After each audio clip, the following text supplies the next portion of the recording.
সম্মানিত দর্শক, আসসালামু আলাইকুম। আশা করছি ভালো আছেন।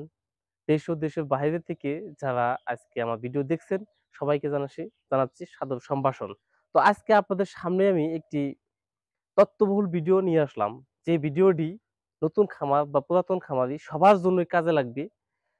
আমি ভিডিওতে অনেক কমেন্ট পাইছি যে অনেকেই আমাকে বলছে, "ভাই, আমাদের এলাকায় তো দেখতে পাচ্ছেন এই যে হাতে নাতে প্রমাণ মানে দেখানোর জন্যই কিন্তু আমি এটা নিয়ে আসছি। সেটা আপনারা স্ক্রিনে দেখেই কিন্তু আপনারা বুঝতে পারছেন এটা কি। এটা হচ্ছে ব্রয়লার ফিড। অনেকে আছে বলে থাকে, "ভাই, এটা তো দীর্ঘদিন আমি ১০ বছর থেকে খাওয়াই আসছি।" আমাকে একজনে কমেন্ট করছে।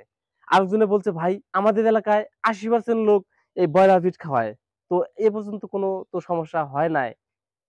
তো ভাই, ঘটনা হচ্ছে যে আপনি যদি আপনার গরুকে ব্রয়লার ফিড খাওয়িয়ে থাকেন, তাহলে আজকে থেকে বাদ দেন। কোনোভাবেই এই ব্রয়লার ফিড খাওয়ানো যাবে না। আপনি যদি এই ব্রয়লার ফিডটা খাওয়াইছেন, তো আপনার ভবিষ্যৎ প্রজন্মকে আপনি নিজের হাতে ধ্বংস করছেন। কিভাবে ধ্বংস করছেন সেটা আপনাদেরকে বুঝিয়ে বলতেছি। কিভাবে আপনি এই ধ্বংস হবেন সেটাও বলতেছি এবং কেন ব্রয়লার ফিড খাওয়ানো যাবে না। কোনোভাবেই আপনার গরুকে ব্রয়লার ফিড খাওয়ানো যাবে না। অতি লাভের আশায় আপনি যদি ব্রয়লার ফিড খাওয়ান, আপনি নিজেকে ধ্বংস করতেছেন। মানে নিজের পায়ে কুড়াল মারা যে বিষয় এটাকে বলে আরকি। তো দর্শক, এটা বিষয়ে এখন একটু আপনাদেরকে বলে নেই। এটা হচ্ছে দর্শক দেখতে পাচ্ছেন স্ক্রিনে, এটা হচ্ছে ব্রয়লার ফিড। তো এটা বানানো হয়েছে কার জন্য? অনুমোদন হয়েছে কার জন্য? ব্রয়লারের জন্য। একটা ব্রয়লার সাধারণত এই ফিডটা খাওয়ানোর পর ২৮ থেকে ৩০ দিনেই ২-২.৫ কেজি হয়ে যায়। ৩ কেজি পর্যন্ত হয়ে যায় এই ফিড খাওয়ানোর পর। তো বিষয়টা বুঝতে পারছেন? ৩ মাসে যদি ২.৫ কেজি হয়ে যায় তাহলে এটার মধ্যে কি দেওয়া আছে দর্শক? হাই প্রোটিন দেওয়া আছে। উচ্চমানের কেমিক্যাল দেওয়া আছে। যেটা খাওয়াইলে পোল্ট্রি মুরগি অতি সহজে মোটা তাজা হয় এবং মাংস শুধু ফুলে যায় কিন্তু। তো দর্শক, এইটা কোনোভাবেই আপনার গরুকে খাওয়ানো যাবে না। এটা বানানো হয়েছে মনে করেন যে ব্রয়লার মুরগির জন্য। ব্রয়লার মুরগি খাবে।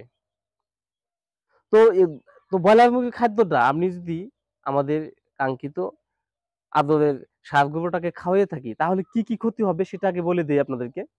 যেমন এটা যদি আপনার ষাঁড় গরুকে আপনি খাওয়ান তাহলে কি হবে? কিডনির সমস্যা হবে। আপনি দীর্ঘদিন যদি খাওয়ান। ঠিক আছে? দীর্ঘদিন যদি আপনি খাওয়ান আপনার গরুকে, কিডনির সমস্যা হবে। কিডনিতে দুর্বল হয়ে যাবে, শরীরে পানি জমে যাবে এবং মোটা হবে, ফুলবে খালি শরীর। শরীর শুধু ফুলবে কিন্তু মাংস ওয়েট হবে না। মাংস কি হবে? ফুলবে, ওয়েট হবে না, খালি পানি হবে। মনে করবেন যে আপনার আমার গরুটা তো অনেক মোটা তাজা হয়েছে। কিন্তু দেখবেন যে স্কেলে যখন ওয়েট করবেন বা কষায় যখন কাটবে, গরুটা যখন কাটলো, কাটার পর অনুমান করলো দেখা যায় যে ৫ মণ মাংস হবে। দেখা যায় যে হয়ে গেছে অনুমানে ১ মণ বা ১/২ মণ নাই মাংস এখান থেকে। কেননা সব পানি। ঠিক আছে? আর ঘটনা হচ্ছে যে এটা এমন একটা ক্ষতিকর কেমিক্যাল এখানে দেওয়া আছে যা গরুর জন্য প্রযোজ্য না। এটা কোনোভাবেই গরুকে খাওয়ানো যাবে না। আরেকটা হচ্ছে, এটা যদি আপনি দীর্ঘদিন খাওয়ান তাহলে আপনার গরুর চর্মরোগ হতে পারে, গরু স্ট্রোক করতে পারে। আর আপনি এই ব্রয়লার ফিড আপনার গরুকে খাওয়াইলেন, সেই গরুটা আপনার বাজারে জবাই হইলো, সেখান থেকে আপনি মাংস নিয়ে আসলেন, সেই মাংসটা আপনি খাইলেন, তার মানে আপনি ব্রয়লার ফিড খাইলেন। ব্রয়লার মাংস খাওয়া হইলো, সেটা মাংসের মধ্যে কোনো স্বাদ থাকবেই না। পাশাপাশি আপনি মনে করেন যে আপনি সেই কি খাইলেন? এই ব্রয়লার ফিড খাইলেন। ব্রয়লার ফিড খাইলে কি হবে মানুষের? মানুষের নাকে মাংস বাজবে, মানুষের শরীর ব্যথা হবে। মনে করেন যে মানুষের রোগ ব্যাধি অভাব হবে না। যদি আরেকটা বিষয় আপনাদেরকে জানিয়ে রাখি, মনে করেন যে আপনি এই ব্রয়লার ফিডটা খাওয়াইছেন আপনার গরুকে। কোনোভাবে কোনো পাইকার বা কসাই জানতে পারে যে ওই অমুক খামারি আসাদ আসাদ ভাই আপনার খাওয়াইছে, এই যে ব্রয়লার ফিড খাওয়াইছে, তাহলে আপনার গরুর কাছে কসাই কোনো সময় আসতে যাবে না। আর কসাই এসে বলবে দামের চেয়ে, উচিত দামের চেয়ে ১০,০০০ টাকা কম বলবে। কেননা যে ওই গরুটা নিলেই কাটলে আমার ১০,০০০ টাকা লস যাবে। কেননা সে ব্রয়লার ফিড খাওয়াইছে, ওটার মধ্যে শরীরে শুধু পানি গেছে। ঠিক আছে? এটা কোনোভাবেই খাওয়ানো যাবে না। অনেকে আছে আমাদের এলাকায় খাওয়ায়। খাওয়ানোর পর আমি প্র্যাকটিক্যালি যেমন আমার পাশের বাড়িতে একজনে খাওয়াইছিল। সে ১ বস্তা ব্রয়লার ফিড নিয়ে আসতেছে। আমি বলছি যে, "ভাই, এটা কি নিয়ে যাচ্ছ তুমি?" কয়, "ব্রয়লার ফিড।" "কি করবা?" "গরুকে খাওয়াবো।" "ভাই, এটা খাওয়ানো যাবে না।" কয়, "না, আমি খাওয়াবো।" "খাওয়াও।" সে ১ বস্তা খাওয়ানোর পর সে আমাকে এসে নেক্সট টাইমে বলছে, "ভাই, আমি আর ব্রয়লার ফিড খাবো না।" "কেন খাবা না তুমি?" যে, "এটা খাওয়ানোর পর আমার গরুটা খালি নিঃশ্বাস নিতে পারে না। হ্যাঁস-ফ্যাঁস করে।" মানে এমন ভাবে শ্বাস প্রশ্বাসের সমস্যা হয়ে যায়। তো আমি সে বলছে ভাই কোনোদিন খাওয়াবো না। এখন আমি আমার যে বাজারে যেটা ফিট রয়েছে গরুর মোটা তাজার জন্য সেটাই খাওয়াবো সীমিত পরিমাণে আর ঘাস খাওয়াবো।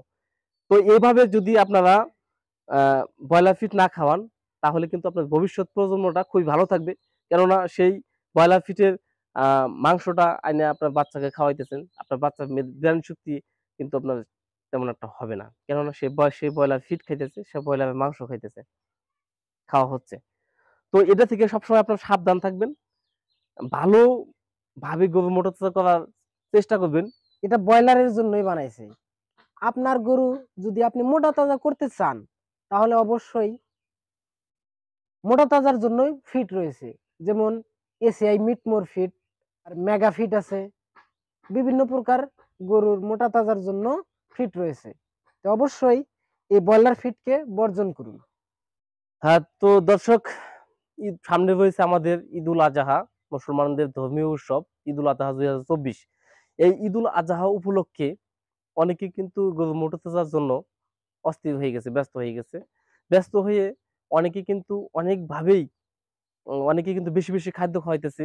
অনেকে মনে করতেছে যে ব্রয়লার মিট খাওয়াইয়া অতি সহজে মোটাতাজা করব। করে নিয়া সেই গরুটাকে বিক্রি করে দিব আমি। তো দর্শক আপনারা কোন সময়ই ওভারলোড করবেন না। মানে অতিরিক্ত খাদ্য খাওয়াবেন না। অতিরিক্ত খাদ্য খাওয়াইলে আপনার গরুর পেটে গ্যাস হবে, গ্যাস জন্ম নিবে। তাহলে কিন্তু আপনার গরুটার গ্যাস জন্ম নিয়ে সে পেট ফুলে মারা যেতে পারে। সবসময় পরিমাণ মতো খাদ্য খাওয়াবেন। আপনার গরুটার ওয়েট অনুযায়ী আপনি খাদ্য খাওয়াবেন। কতটুক খাদ্য বেশি দেওয়া যায়। অতিরিক্ত খাদ্য কোন সময় দিবেন না। পাশাপাশি এই ব্রয়লার ফিড কোন সময়ই লোভে পড়ে দিবেন না যে আমি হাতে সময় আছে ২ মাস। এই ২ মাসে আমি ব্রয়লার ফিড খাওয়াবো। ব্রয়লার ফিড খাওয়াইয়া গরু মোটাতাজা করে বিক্রি করে দিব। এই ভুলটা কখনো করবেন না। কেননা সেই কাঙ্ক্ষিত গরুটি আপনি মোটাতাজা করলেন। মোটাতাজা করে নিয়ে সে বাজার যেয়ে যখন বাজারজাত করবেন, বাজারে নিয়ে যাইতে সময় কিন্তু আপনার গরুটা স্ট্রোক করে মারা যেতে পারে। অথবা আপনি গরুটা বিক্রি করে দিলেন, বিক্রি করে আপনার টাকাটা পকেটে ঢুকাইলেন। ঢুকানোর পর যে গরুটা আপনার আশা করে কিনছে, আশা করে কিনে যখন আপনার বাড়িতে নিয়ে যাবে, নিয়ে যাওয়ার পথে সে গরুটা কিন্তু অ্যাক্সিডেন্ট হইতে পারে বা মারা যেতে পারে। অ্যাক্সিডেন্ট বলতে মারা যাবে আরকি। মারা যেতে পারে। তো আপনি কেন ভাই ক্ষতি করবেন? আপনার নিজের ২ টাকা লাভের জন্য নিজের ক্ষতি করলেন, মানুষের ক্ষতি করলেন। এই ভুলটা কখনোই করা যাবে না। কখনোই আপনার ব্রয়লার ফিড খাওয়াবেন না। এই খাদ্যটাকে বর্জন করবেন। এটা ব্রয়লারের জন্য বানাইছে, ব্রয়লারটা খাওয়াবেন। বাজারে যেটা ফিড পাওয়া যায়, অনেক কোম্পানির ফিড রয়েছে। যেমন এসিআই আছে, আপনার আ নারিশ কোম্পানির ফিড রয়েছে। তারপর অন্যান্য মেগা ফিড রয়েছে। আমি ফ্যাটি অ্যাডভার্টাইজ দিতে চাই না। আপনাদের এলাকায় যেটা সহজলভ্য, যেটা বেশ ভালো পাওয়া যায়, কম দামে পাওয়া যায়, ভালো মানের সেটাই খাওয়াবেন। খাওয়াইয়ে মোটাতাজা করবেন। ফিট আসলেই মুখ্য উদ্দেশ্য না। ওর মুখ্য উদ্দেশ্য হচ্ছে সেটা একটা জিনিসই সেটা হচ্ছে আপনাদেরকে আরেকটু প্র্যাকটিক্যালি দেখাই। এদিকে আসুন। এই দেখতে পাচ্ছেন এখানে রয়েছে এই যে ভুট্টা রাখা। এগুলা খাওয়াবেন আর ঘাস খাওয়াবেন। এগুলা দিয়ে গরু মোটাতাজা করা যাবেন। আর অন্য কিছু দরকার নাই। তাহলে কি অত কিছুর দরকার রয়েছে? দরকার নাই। ঘাসের উপর ডিপেন্ড করে গরু মোটাতাজা করবেন। তো ধন্যবাদ দর্শক। ভালো থাকবেন, সুস্থ থাকবেন।